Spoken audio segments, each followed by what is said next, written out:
हमने फ्रांस की एक बड़ी लेक को 2-3 बार तैर के पार किया था। क्या तुम हमें बताना चाहोगे कि तुम्हें ये लंबे स्विम्स क्यों पसंद हैं? मुझे कई घंटों तक स्विमिंग करना पसंद है। मैंने फ़िनलैंड में सबसे लंबा स्विम किया था, पूरे 5.5 घंटे तक, और वहाँ पानी बेहद ठंडा था। मैं प्रोसेस में खो गया और बड़ी मुश्किल से वापस लौट पाया। पर मैं ये इसीलिए करता हूँ क्योंकि बाद में ग्रेट फ़ील होता है। तुम थोड़ा काँपते हो लेकिन बाद में ग्रेट फ़ील होता है।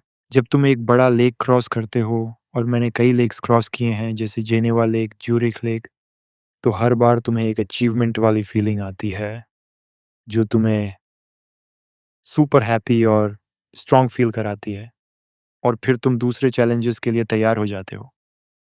और बेशक, जब तुम्हें पता होता है कि ये सफ़र अगले कई घंटों तक चलने वाला है, हिचकिचाहट होती है।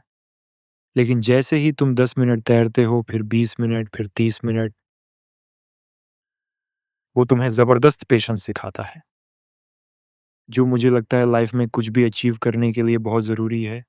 और ये काफ़ी मेडिटेटिव भी है, लेक वर्सेस ओशन। हाँ, और तुम्हें बहुत तेज़ जाने की ज़रूरत भी नहीं है।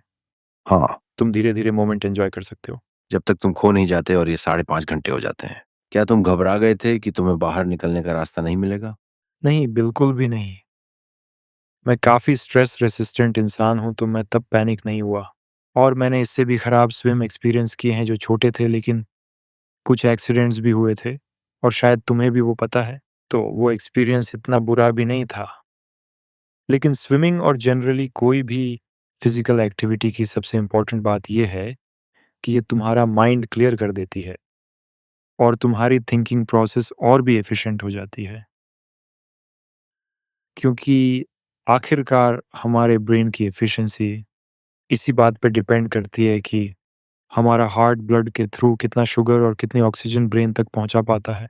तो तुम इसे और फास्ट कैसे कर सकते हो, या फिर अपने लंग्स को ज़्यादा एफिशिएंट कैसे बनाते हो, तो फिर हार्ट को इस काम में और एफिशिएंट कैसे बनाएं। तो फिजिकल एक्टिविटी ही इकलौता तरीका है जो मुझे पता है।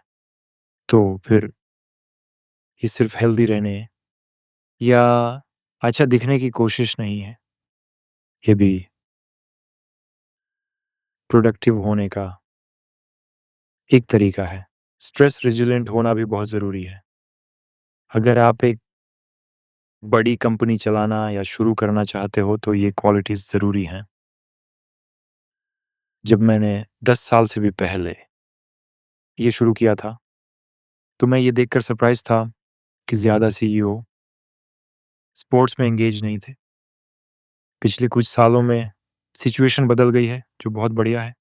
क्योंकि पहले के ज़माने में, यानी 20 साल पहले, एक स्टीरियोटाइप था कि अगर तुम स्ट्रॉन्ग हो, तो तुम बहुत स्मार्ट नहीं हो सकते, और इसका उल्टा भी, जो कि पूरी तरह से बकवास है।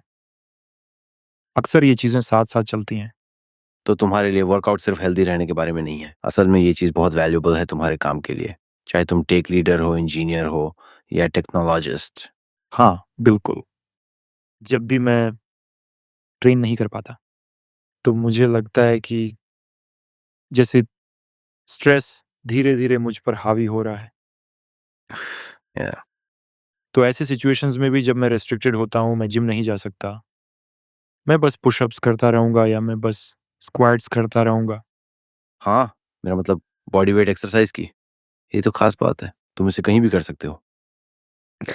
तुम बस मीटिंग से पहले 50 या 100 पुशअप्स कर सकते हो। तो क्या तुम्हें अजीब नहीं लगता जब तुम्हारा कोई दिन बिना फिज़िकल एक्टिविटी के गुज़रता है? हाँ, अगर मैं एक दिन बिना पुशअप्स किए चला जाऊँ तो कम से कम वो दिन तो बकवास होता है। और अगर तुम पुल अप्स कर पाए तो और भी बेहतर। हाँ,